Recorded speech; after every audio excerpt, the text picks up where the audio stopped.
Itayo mo na ba ang Christmas tree? May pangregalo ka na ba sa inyo?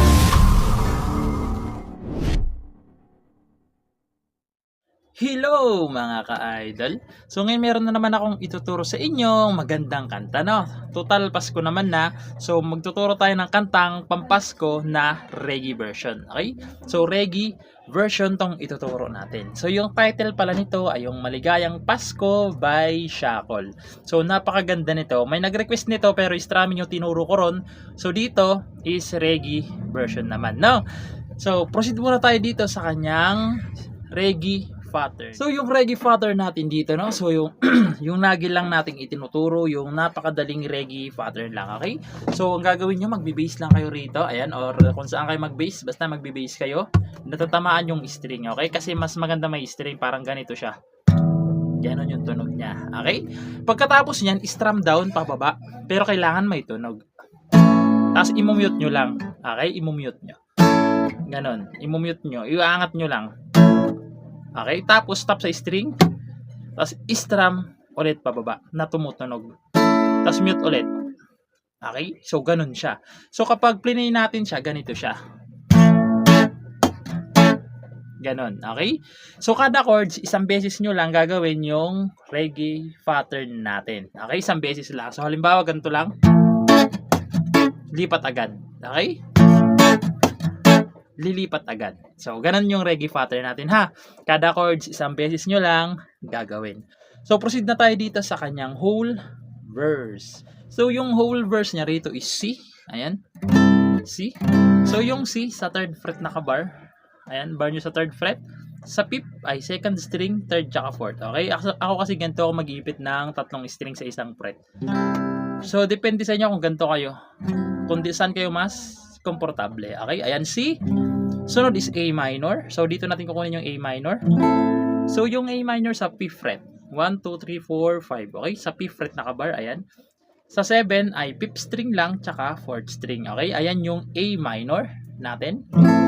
Tapos, sunod is D minor. So, yung D minor, nakabar pa rin siya sa 5th fret. Ipitin nyo naman dito sa 6 ay 2nd string. Okay? 2nd string. Dito naman sa kanyang 7 ay 4th string tsaka 3rd string. Ayan. D minor, tapos pupunta kayo ng G. So, yung G, sa 3rd fret naman nakabar. Ayan. Kita naman 3rd fret. Tapos 4th fret ay 4th string. 5th fret ay 5th string tsaka 4th string lang. Ayan. 3rd string pala to. Okay, 3rd string, 5th tsaka 4th. Okay, ayan. G. Okay. Yung C, A minor, D minor, tapos G. 2 times yung gagawin. Okay? Pag nagawa nyo ng 2 beses, pupunta kayo ng E minor. Ayan, yung E minor. So, dito natin kukunin yung E minor. 1, 2, 3, 4, 5, 6, 7. Sa 7th fret na ka-bar. Dito naman sa 8 ay 2nd string. Sa 9 ay 4th string, tsaka 3rd string lang. Okay? E minor. Tapos pupunta ulit kayo ng A minor. Okay? Yung E minor, tapos A minor, 3 times nyo gagawin. Okay? Pag nagawa nyo ng 3 times, pupunta kayo ng D minor. So, naturo na natin yan, ha? D minor, tapos G. Okay? So, sasampulan ko kayo para mas maintindihan nyo, no? So, ganito naman siya kapag plinay na. Okay? Naitayo mo na ba ang Christmas tree? May pangregalo ka na ba sa inaanak? 2 times? Naisipin na ba ang parol? Sa okasyon ito di ka na ba magagahol? At sa pagkakataong ito kami naman ang babati. Sana'y maibigan yung mga kanta kung maaari. Magpahinga muna at sumandal lang sandali. Hamdana at tambol at ang gitara at buong barkada. Maligayang Pasko. So, papasok na doon yung kanyang chorus. Okay? So, proceed naman tayo doon sa kanyang chorus.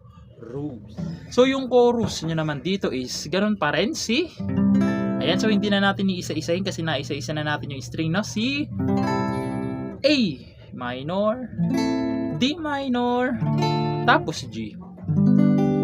2 2 times yung gagawin yung 4 na chords na yan sa chorus, okay? Pagkatapos ng chorus, babalik na naman kayo sa mga verse niya, okay? So sa chorus, 2 times yung gagawin. So ganito naman siya sa chorus. Maligayang Pasko at manalo bagong taon sa inyo. Maligayang Pasko at manalo bagong taon sa inyo.